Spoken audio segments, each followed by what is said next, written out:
Plano de leitura bíblica em um ano. Quarto dia. Lucas, capítulo 7, versículos de 1 a 17. Gênesis, capítulos 8 ao 10. Salmos, capítulo 4.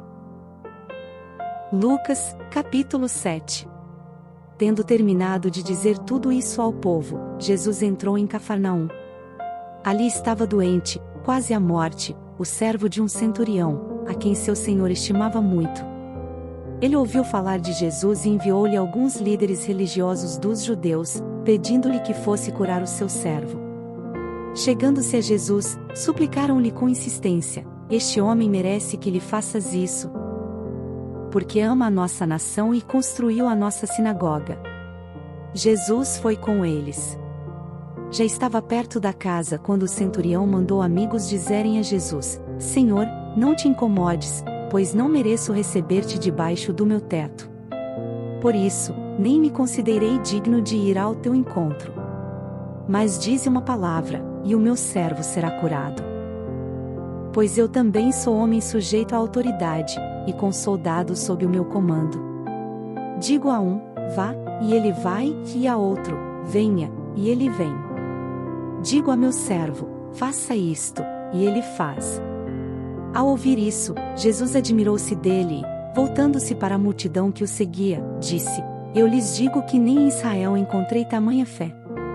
Então os homens que haviam sido enviados voltaram para casa e encontraram o servo restabelecido.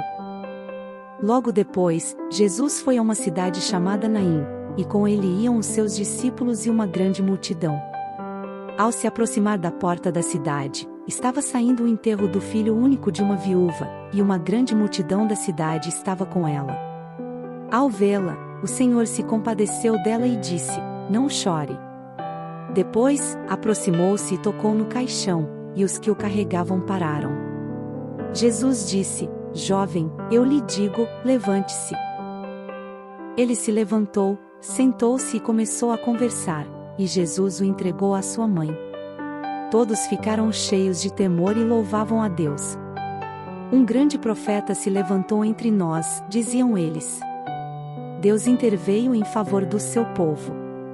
Essas notícias sobre Jesus espalharam-se por toda a Judéia e regiões circunvizinhas. Gênesis, capítulo 8. Então Deus lembrou-se de Noé e de todos os animais selvagens e rebanhos domésticos que estavam com ele na arca, e enviou então um vento sobre a terra, e as águas começaram a baixar. As fontes das profundezas e as comportas do céu se fecharam, e a chuva parou. As águas foram baixando pouco a pouco sobre a terra. Ao fim de 150 dias, as águas tinham diminuído. E, no 17º dia do 7º mês, a arca pousou nas montanhas de Ararat. As águas continuaram a baixar até o 10º mês, e no primeiro dia do 10º mês, apareceram os topos das montanhas. Passados 40 dias, Noé abriu a janela que fizera na arca. Esperando que a terra já tivesse aparecido, Noé soltou um corvo, mas este ficou dando voltas. Depois soltou uma pomba para ver se as águas tinham diminuído na superfície da terra. Mas a pomba não encontrou lugar onde pousar os pés porque as águas ainda cobriam toda a superfície da terra e, por isso, voltou para a arca, a Noé. Ele estendeu a mão para fora, apanhou a pomba e a trouxe de volta para dentro da arca. Noé esperou mais 7 dias e soltou novamente a pomba. Ao entardecer, quando a pomba voltou, trouxe em seu bico uma folha nova de oliveira. Noé então ficou sabendo que as águas tinham diminuído sobre a terra. Esperou ainda outros 7 dias e de novo soltou a pomba, mas desta vez ela não voltou. No primeiro dia do primeiro mês do ano 601 da vida de Noé, secaram-se as águas na terra. Noé então removeu o teto da arca e viu que a superfície da terra estava seca.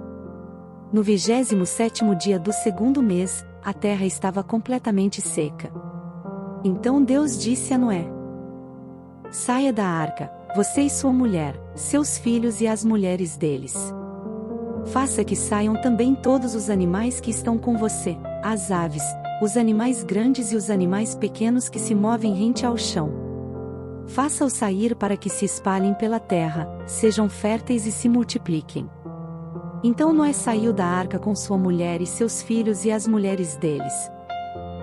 E com todos os animais grandes, todos os animais pequenos que se movem rente ao chão e todas as aves. Tudo o que se move sobre a terra saiu da arca, uma espécie após outra. Depois Noé construiu um altar dedicado ao Senhor e, tomando alguns animais e aves puros, ofereceu-os como holocausto, queimando-os sobre o altar.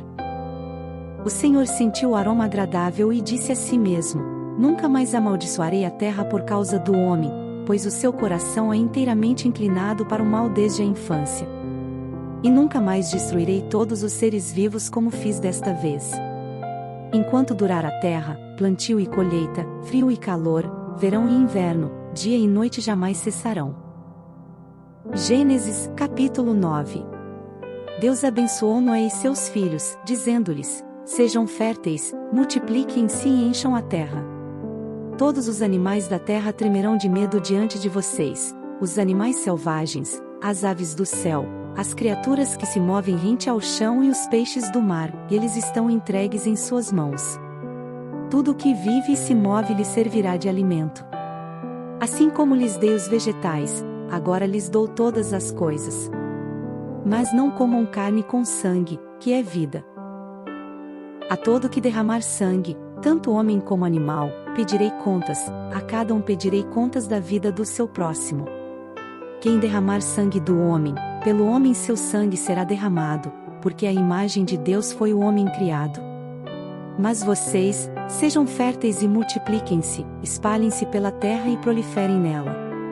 Então disse Deus a Noé e a seus filhos, que estavam com ele: Vou estabelecer a minha aliança com vocês e com os seus futuros descendentes. E com todo ser vivo que está com vocês, as aves, os rebanhos domésticos e os animais selvagens, todos os que saíram da arca com vocês, todos os seres vivos da terra.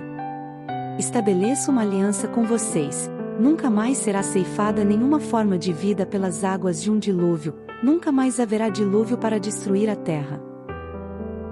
E Deus prosseguiu: Este é o sinal da aliança que estou fazendo entre mim e vocês e com todos os seres vivos que estão com vocês, para todas as gerações futuras. O meu arco que coloquei nas nuvens será o sinal da minha aliança com a terra. Quando eu trouxer nuvens sobre a terra e nelas aparecer o arco-íris, então me lembrarei da minha aliança com vocês e com os seres vivos de todas as espécies. Nunca mais as águas se tornarão um dilúvio para destruir toda forma de vida. Toda vez que o arco-íris estiver nas nuvens, olharei para ele e me lembrarei da aliança eterna entre Deus e todos os seres vivos de todas as espécies que vivem na terra. Concluindo, disse Deus a Noé: Esse é o sinal da aliança que estabeleci entre mim e toda forma de vida que há sobre a terra. Os filhos de Noé que saíram da arca foram Sem, Cã e Jafé. Cã é o pai de Canaã. Esses foram os 3 filhos de Noé, a partir deles toda a terra foi povoada. Noé, que era agricultor, foi o primeiro a plantar uma vinha. Bebeu do vinho, embriagou-se e ficou nu dentro da sua tenda. Cã, pai de Canaã, viu a nudez do pai e foi contar aos 2 irmãos que estavam do lado de fora. Mas Sem e Jafé pegaram a capa, levantaram-na sobre os ombros e, andando de costas para não verem a nudez do pai, cobriram-no. Quando Noé acordou do efeito do vinho e descobriu o que seu filho caçula lhe havia feito, disse: Maldito seja Canaã. Escravo de escravos será para os seus irmãos. Disse ainda: Bendito seja o Senhor, o Deus de Sem. Seja Canaã seu escravo. Amplie Deus o território de Jafé, habite ele nas tendas de Sem, e seja Canaã seu escravo. Depois do dilúvio Noé viveu 350 anos. Viveu ao todo 950 anos e morreu. Gênesis, capítulo 10.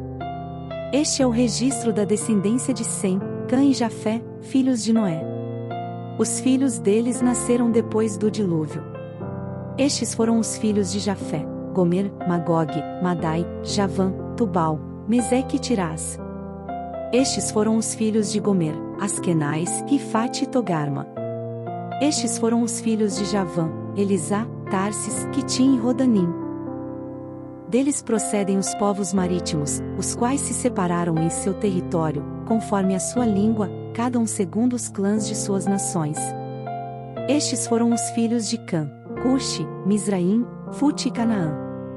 Estes foram os filhos de Cuxi: Sebá, Avilá, Sabtá, Raamá e Sabtecá.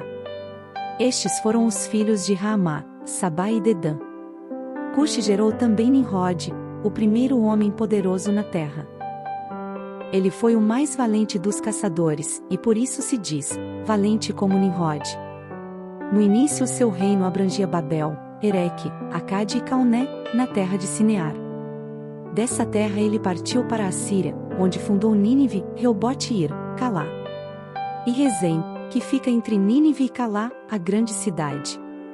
Misraim gerou os Luditas, os Anamitas, os Leabitas, os Naftuítas, os Patruzitas, os Casluítas, dos quais se originaram os Filisteus, e os Caftoritas.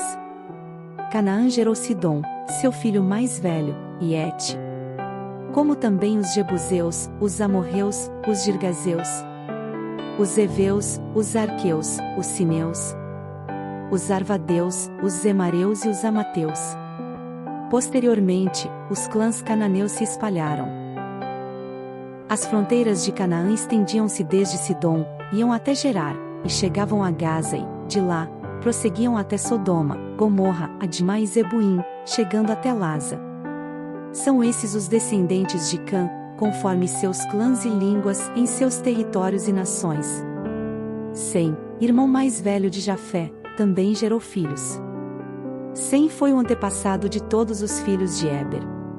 Estes foram os filhos de Sem: Elão, Assur, Arfaxade, Lude e Arã. Estes foram os filhos de Arã: Uz, Jéter e Meseque.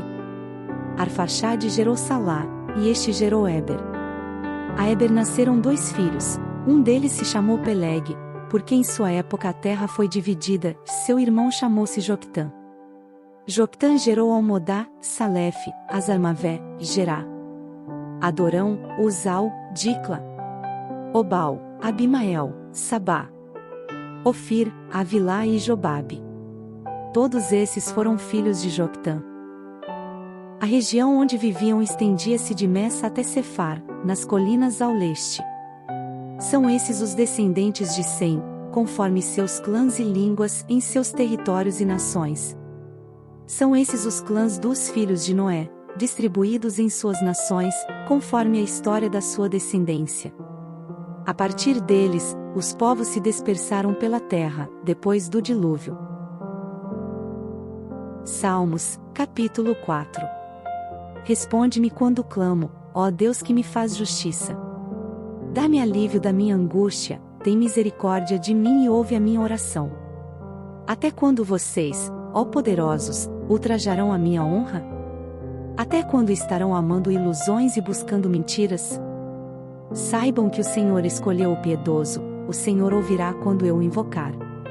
Quando vocês ficarem irados, não pequem, ao deitar-se reflitam nisso, e aquietem-se. Ofereçam sacrifícios como Deus exige e confiem no Senhor. Muitos perguntam, quem nos fará desfrutar o bem? Faze, ó Senhor, resplandecer sobre nós a luz do teu rosto. Encheste o meu coração de alegria, alegria maior do que a daqueles que têm fartura de trigo e de vinho. Em paz me deito e logo adormeço, pois só tu, Senhor, me fazes viver em segurança. Parabéns, você concluiu o 4º dia. Registre sua leitura no formulário que está na descrição do vídeo para acompanhar seu desenvolvimento.